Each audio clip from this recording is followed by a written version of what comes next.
Hello बच्चों, मैं professor Tushar Rohidas Pokharkar आप सभी का दोषी ट्यूटोरियल्स में बहुत बहुत स्वागत करता हूं। बच्चों, सेम 3 और सेम 5 स्टार्ट हो चुका है ऑब्वियसली 1 जुलाई से। बाहर बारिश हो रही है और आप वेट कर रहे हो आपके मार्क्स की बारिश कब होगी आपके लाइफ में, आपके डिप्लोमा एग्जाम में आप कैसा अच्छा स्कोर कर सको। इसीलिए यहाँ पे बारिश है तो भी हम यहाँ पे वीडियो बना के आपको बता रहे हैं कि सब कंटेंट रेडी है। सेम 3 सेम 5 ऑब्वियसली बच्चों आपको क्या करना है, ऐप के अंदर जाना है। ऐप के अंदर जाने के बाद सर्च करोगे सेम 3 के सब्जेक्ट्स, यहाँ पे मैं आपको बताऊंगा। मैं यहाँ पे इंट्रोडक्शन वीडियो बना रहा हूँ ईसीएन के लिए, इंपॉर्टेंस बताऊंगा, पहले ओपन करके दिखाता हूँ। ईसीएन आप सर्च करोगे so you will gate 2 things, जिसमें ऑब्वियसली सेम 3 का आपको कॉम्बो पैक दिखेगा। दो कॉम्बो पैक है, देखो 3 सब्जेक्ट का है, ईसीएन, एफपी एंड जीटीडी, ऐसे 3 सब्जेक्ट का कॉम्बो पैक है। एज वेल एज जिनको 4 चाहिए भाई, ECN fundamentals of power electronics, GTD as well as आपको ईईएम, इसका भी उस कॉम्बो पैक में सब्जेक्ट आपको मिलेगा। अगर इंडिविजुअल चाहिए तो के स्कीम का ईसीएन, ईईएम, एफपी, जीटीडी सभी सब्जेक्ट्स आपको इंडिविजुअल भी मिल जाएंगे। कॉम्बो पैक आप लोगे तो ऑब्वियसली आपको थोड़ा सा खर्चा कम लगेगा एंड सब सब्जेक्ट्स आपको एक साथ मिल जाएंगे। जो भी सब्जेक्ट ओपन कीजिए आप पढ़ सकते हो। ऑब्वियसली बच्चों ईसीएन की बात करें तो बहुत सारे बच्चे ना वेट करते रहते हैं कि सर ईसीएन का स्टडी कब स्टार्ट करें, फिर मैं सर 1 महीने बाद ले लूंगा, मैं ये करूंगा। अरे भाई ऐसे नहीं होता है। ईसीएन जैसा सब्जेक्ट शुरुआत से पढ़ना होगा। ईसीएन को इतना लाइटली मत लो। जिसका अच्छा स्कोर आया है, तोशिप ट्यूटोरियल्स आपको पता है बहुत अच्छा रिजल्ट दे चुका है इस लास्ट सेमेस्टर में, जिसके बलबूते पर यह कहना चाहूंगा कि उतना कॉन्फिडेंस हमारे में है कि भाई आप स्कोर अच्छा करोगे, गारंटेड। वो तो आप एग्जाम देने के बाद खुद चेक करो। आप जिनको पता है ऑलरेडी, जो ओल्ड स्टूडेंट है उन सब लोग को पता है कि भाई कैसे कोचिंग होती है एंड ऑब्वियसली कंटेंट का फायदा कैसे होता है, मेन चीज क्वेश्चन बैंक का फायदा क्या होता है। तो ये सब चीजें आपको तो मिलेगी। बट भाई मैं ये बताना चाह रहा हूं कि आपको वेट नहीं करना है कि भाई चलो मेरा टाइम आएगा तब मैं, कोई भाग्य वगैरह ऐसा नहीं होता। आपका जो भाग्यांक है वो आज है, आज आपको परचेस करना होगा तो जाके आप कंसिस्टेंटली पढ़ पाओगे। आप लाइव सेशंस जो होंगे यूनिट टेस्ट के पहले उसका लाभ उठा पाओगे and it will be very very useful for your final exam, final semester. तो ऑब्वियसली भाई देखो कैसा है कि ईसीएन सब्जेक्ट को इतना लाइटली मत लो जितना आप बहुत सारे बच्चे लेते हैं। मैं कहूंगा ऐसे, मैं किसी को ब्लेम नहीं कर रहा हूँ कि लाइटली आप ले रहे हो, आप ले रहे हो सीरियसली, बट ऐसे वेट मत करो अभी मेरे पास सर थोड़ा पैसा कम है, वो कम है, थोड़ा एडजस्टमेंट करो। ज्यादा पैसे हम नहीं लेते, बहुत ही कम दाम 1499 में आपको वहां पे मिलता है एक सब्जेक्ट। कॉम्बो पैक थोड़ा सा सस्ते में आप जाके प्राइस चेक कर सकते हो। कंटेंट में जाएंगे ईसीएन के तो नो डाउट बच्चों, देखो थोड़ा सा आपको गाइड यहाँ पे करना चाहूंगा कि भाई कंटेंट यहाँ पे क्या रोल प्ले कर रहा है और पहले से क्यों पढ़ना चाहिए। देखो यहाँ पे आप सिलेबस ओपन करोगे तो ईसीएन का सिलेबस 31332 राइट, 3332 ऐसे करके आपको सब्जेक्ट कोड यहाँ पे दिखेगा। मैंने ऑलरेडी सिलेबस ओपन करके रखा है तो आपको मैं ओपन करके दिखा रहा हूं यहाँ पे। जस्ट 1 सीट, थोड़ा आपका डर कम हो जाएगा ऐसे में, थोड़ा 2 मिनट्स में यहाँ पे बताऊंगा। देखो यहाँ पे सबसे इंपॉर्टेंट चीज याद रखना, ईसीएन सब्जेक्ट में न्यूमेरिकल्स ज्यादा पूछते हैं। अभी न्यूमेरिकल ज्यादा पूछते हैं तो प्रैक्टिस ज्यादा लगेगा। बस न्यूमेरिकल पढ़ने से नहीं होगा, थियोरी से न्यूमेरिकल आपके डिपेंडेंट है। तो थियोरी अगर परफेक्ट करोगे, जैसे आपको अगर पता ही नहीं भाई इंपेडेंस क्या है, आपको पता ही नहीं है भाई एडमिटेंस क्या है, तो कैसे कर पाओगे न्यूमेरिकल्स, डायरेक्ट नहीं कर पाओगे, you will get confuse somewhere at some point. अगर आपको पता ही नहीं है मेश एनालिसिस क्या है भाई, लूप एनालिसिस क्या है, कैसे करोगे। You will have to understand the theory first. इसलिए भाई पहले थियरी से स्टार्ट करना पड़ेगा आपको। तो थियरी बहुत कड़क और अच्छा सा मैंने दिया है, मैं आपको वो भी थोड़ा सा डेमो दिखाऊंगा इधर।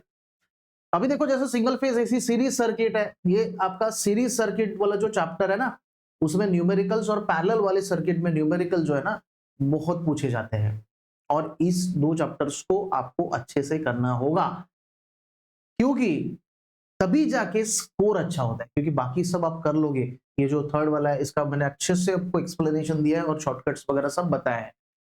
कैल्सी का यूज प्रॉपरली करना है, हमेशा मैं वीडियोस में भी बताते रहता हूँ। कैल्सी के लिए, कैलकुलेटर के यूज के लिए अलग से मैंने आपके एक सब आपका यहाँ पे दिखा देता हूँ, एक पर्टिकुलर कंटेंट मैंने दिया है, कैल्सी कैसे यूज करना है। तो भाई किसी को यूट्यूब पे जाके देखने की जरूरत नहीं पड़ती, अगर देखोगे भी तो भी शॉर्ट्स में आपको सब मिल जाता है। बट जैसे कंटेंट में यू कैन सी, देखो इतना सारा काम हमने किया है, ऐसे नहीं कि सिर्फ पढ़ा के छोड़ दिया है। बच्चों को कहाँ कहाँ पे प्रॉब्लम आ सकती है, कहाँ कहाँ पे वो रुक सकते हैं, वहां पे जाके हमने कोशिश की है कि उनका जो डिस्टरबेंस है वो रोकने का जो टाइम है उसको हम एलिमिनेट कर सके और आपका टाइम बचा सके। तो देखो तुम्ही आलात इथे बघा युनिट 2 मध्ये मी सांगतोय, युनिट 2 सिंगल फेज मध्ये बघा तुम्हाला एक इथे पीडीएफ दिसेल, त्या पीडीएफ मध्ये जायचं, त्याचा व्हिडिओ नाहीये बघा। व्हिडिओ कसा आहे कॅल्सी तसं पण तुम्हाला न्यूमेरिकल मध्ये आपण व्हिडिओ मध्ये दाखवतोच, बट व्हिडिओ मधून दाखवणं इजी नसतं। सो मैंने प्रोसीजर बनाया है कि भाई कैसे आप जो है ना कैल्सी का यूज, यानी पोलर रेक्टेंगुलर में मेनली आपको यूज होता है। पोलर रेक्टेंगुलर करके एक आता है, तो उसमें आपको मेनली यूज होता है। तो उसका मैंने अलग से वहां पे पीडीएफ आपको दिया हुआ है, तो उसको आपको जाके गो थ्रू करना है और तब जाके मैं आपको दिखाना चाहूंगा कि कंटेंट के अंदर आपको कौन सा भारी कंटेंट है। देखो आपको कंटेंट बहुत सारा मिलेगा नो डाउट, बट उसमें से सबसे आपको मैं बताना चाहूंगा इंपॉर्टेंट चैप्टर जो होता है स्कोरिंग चैप्टर है। बट लोगों का ध्यान नहीं जाता, लोग थर्ड यूनिट है तो थर्ड यूनिट को उतना आप इंपॉर्टेंट नहीं देते। पहले एकदम अच्छे से पढ़ाई होती है और लास्ट में होती है, बीच वाला रह जाता है। तो इसलिए याद रखो ये जो आपका नेटवर्क रिडक्शन है ना, नेटवर्क रिडक्शन जिसमें मेश एनालिसिस लूप एनालिसिस आता है, ये बहुत बहुत इंपॉर्टेंट है। इसको आप अगर करोगे तो टाइम भी कम लगता है और स्कोर भी ज्यादा होता है। तो इसलिए इस चैप्टर को बहुत अच्छे से आपको काम करना है। ओके, सो देखो यहाँ पे बहुत सारी चीजें हैं जो मैं आपको बताना चाहूंगा और इसमें से ही आपका बहुत अच्छे से प्रिपरेशन होगा। सिलेबस के पास फिर से वापस जाते हैं। देखो सिलेबस जिसमें आपका चैप्टर 1, चैप्टर 2, चैप्टर 3, चैप्टर 4 ये सब समझाऊंगा मैं क्या क्या है इसमें। बेसिक आप पढ़ चुके हो, फंडामेंटल्स ऑफ इलेक्ट्रिकल इंजीनियरिंग आप ऑलरेडी पढ़ चुके हो, जिसमें भाई करंट क्या होता है, वोल्टेज क्या होता है, ईएमएफ क्या होता है, पोटेंशियल डिफरेंस क्या होता है। उसके बाद मेश एनालिसिस यानी ओम आपका जो Kirchhoff's current law, voltage law, KCL KVL सब पढ़ चुके हो, right. You know about the basics of electrical engineering. तो नेक्स्ट वर्जन में आपको सर्किट्स आने वाले हैं, जो सर्किट्स इस पर्टिकुलर सब्जेक्ट में आपको दिए गए हैं। तो ऑब्वियसली ये सब्जेक्ट में केटी सबसे ज्यादा लगती है। ऐसा क्यों? देखो केटी ज्यादा लगने का कारण यही है, बता रहा हूँ। देखो यहाँ से बता रहा हूँ, ऊपर ऊपर से नहीं बता रहा हूँ, ये सारी चीजें एक्सपीरियंस से बता रहा हूँ। अभी तक का जो हिस्ट्री है उसमें यही पाया गया है कि जो लेट स्टार्ट करते हैं ना इस सब्जेक्ट को लेट स्टार्ट किया ना, तो समझो वहां पे ही आपका प्रॉब्लम स्टार्ट होता है। जो कर पाता है वो कर पाता है, उसका बेसिक जिसका क्लियर है। बट देखो बेसिक क्लियर हो नहीं हो भाई, ये ऐसा सब्जेक्ट है, इसमें रिस्क क्यों ले रहे हो? Don't take a risk. आपको तोशिब ट्यूटोरियल्स अगर दे रहा है कम दाम में, उसका लाभ उठाइए। जब तक आप लाभ नहीं उठाएंगे तब तक आप how will you know that what kind of content is given.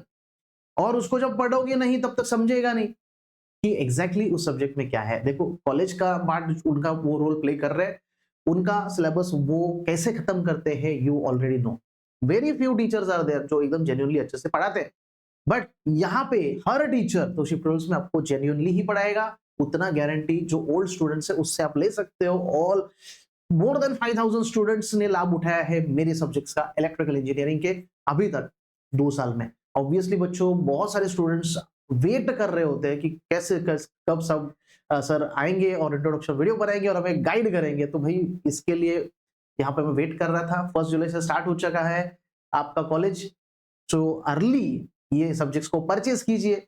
Subjects में बात करें तो देखो ईसीएन में आपको ये कंटेंट मिलते हैं, जिसमें मैं कहूंगा दो चैप्टर है ना, मैं कह रहा था आपको ये एसी सीरीज, एसी पैरेलल, दोनों भाई भाई है, ये दोनों भाई भाई ब्रदर्स। तो 16, 12, 28 मार्क्स इधर ही हो जाते हैं, जिसको एकदम डिफिकल्ट लग रहा है भाई क्या करो क्या है। तो देखो अगर हर एक कंटेंट प्रॉपरली पढ़ोगे जैसे मैंने दिया है, और भी कंटेंट ऐड होने वाला है, प्रीवियस ईयर के क्वेश्चंस में ऐड करते रहता हूं। तो ऑब्वियसली लास्ट ईयर का भी क्वेश्चंस जो है इंपॉर्टेंट क्वेश्चंस वो ऐड करूंगा, लाइव सेशन में भी पढ़ाऊंगा, डाउट सॉल्व करूंगा, जो आपको चाहिए वो आपके लिए मैं करूंगा। मैं फोन पर भी अवेलेबल होता हूँ, बहुत सारे बच्चों को पता है। तो इंडिविजुअल अटेंशन आपको मिलता है भाई, जो डाउट है वो डाउट नहीं रहता, उसका सोल्यूशन में कन्वर्जन हो जाता है। इसलिए अगेन मैं रिक्वेस्ट करूंगा, download the app Tausif tutorials, जाइए सर्च कीजिए ECN, EEM, GTD और ऑब्वियसली EEM, ऐसे सब्जेक्ट सेम 3 में, सेम 5 के सब्जेक्ट सब रेडी है, आपको बस जाके पढ़ना है बच्चों, उतना सा काम आप कर सकते हो और बहुत अच्छा स्कोर कर सकते हो और आपका खुद का और आपके पेरेंट्स का और तोशिब ट्यूटर्स का नाम और तुषार सर का नाम आप रोशन करोगे। So thank you very much again and all the very best for you. We will meet through the video lectures. Thank you so much.